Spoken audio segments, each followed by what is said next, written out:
En cas de contrôle de votre entreprise par l'autorité de protection des données à caractère personnel, il peut vous être exigé de produire un registre de traitement, un registre pour chaque traitement des données personnelles que vous faites dans votre entreprise. Il est aussi nécessaire d'inclure les registres des traitements dans les déclarations que vous envoyez à l'APDP. En général, ils sont inclus au niveau des annexes. Donc, qu'est-ce qu'un registre de traitement?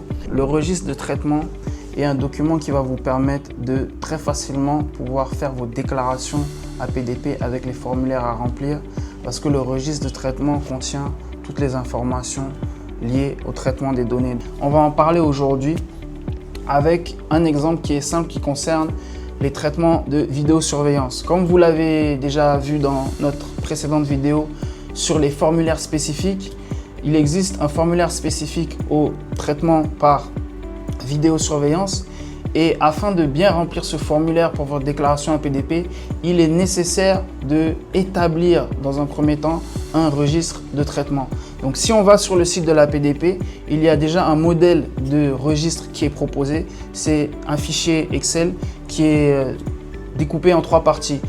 La première partie du fichier consiste à recueillir les informations générales de votre entreprise, du responsable de traitement, du DPO et aussi des éventuels sous-traitants. La deuxième partie présente les détails liés au traitement et la troisième et dernière partie concerne la sécurisation des données. Allons-y. Donc là, quand on regarde donc le fichier, comme je disais, les parties 1, 2, 3 concernent vraiment les informations générales sur l'entreprise avec les informations du sous-traitant.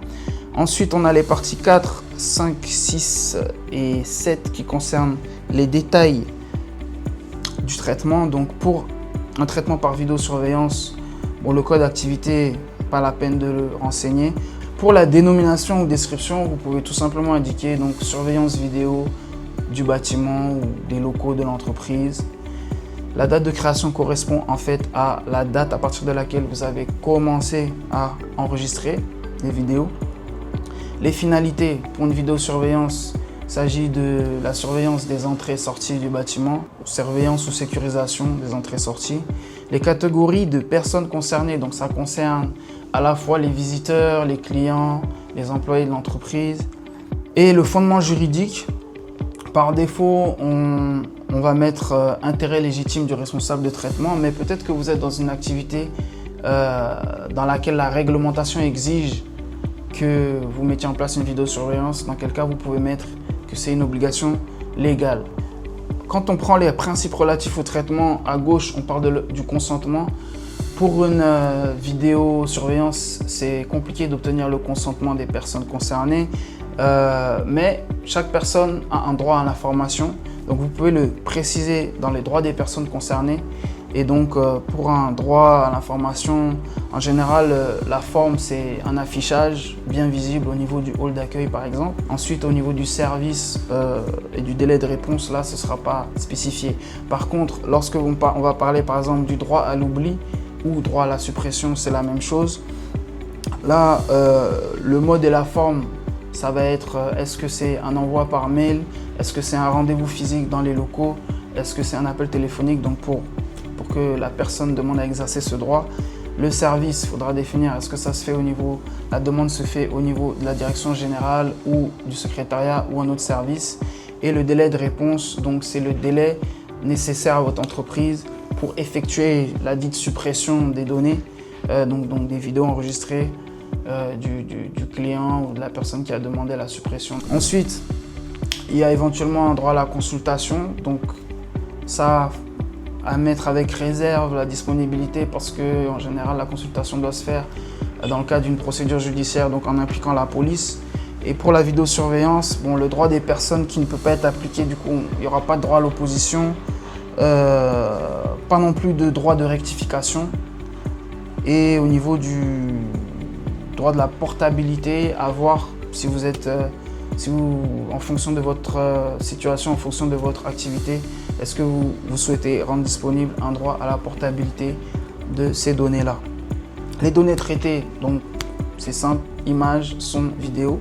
Ensuite, on passe au lieu de traitement des données. On doit préciser est-ce que les données sont enregistrées et stockées sur les lieux de l'entreprise, les locaux de l'entreprise, ou bien si elles sont sur un serveur distant par exemple.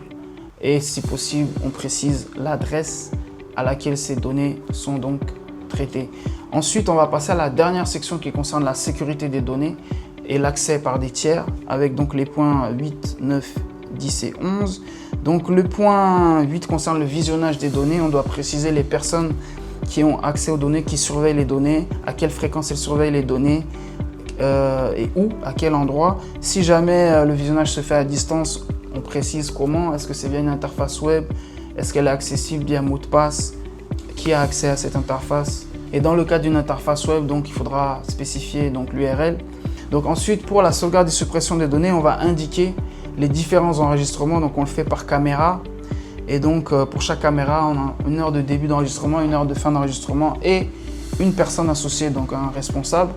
Et on a la colonne suppression à droite qui indique donc la date à laquelle ces données-là vont être supprimées, l'heure et une éventuelle observation, sachant qu'on vous rappelle que la suppression est obligatoire parce que la loi indique une durée de conservation légale qui est limitée dans le temps.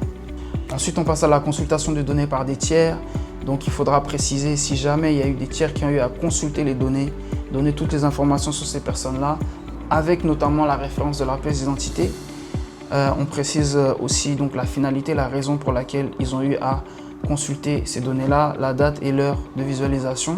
Et on termine avec donc des mesures de sécurité où on va parler du contrôle d'accès des utilisateurs. Ça peut être l'accès physique, s'il y a un enregistreur avec les données qui sont dans une salle, dans un local physique au niveau de votre entreprise. Il faudra préciser où se trouve ce local, est-ce qu'il est fermé à clé, qui a accès à ce local-là. Si c'est un accès distant, il faudra aussi donner les informations donc sur le serveur et comment vous sécurisez l'accès à ce serveur-là.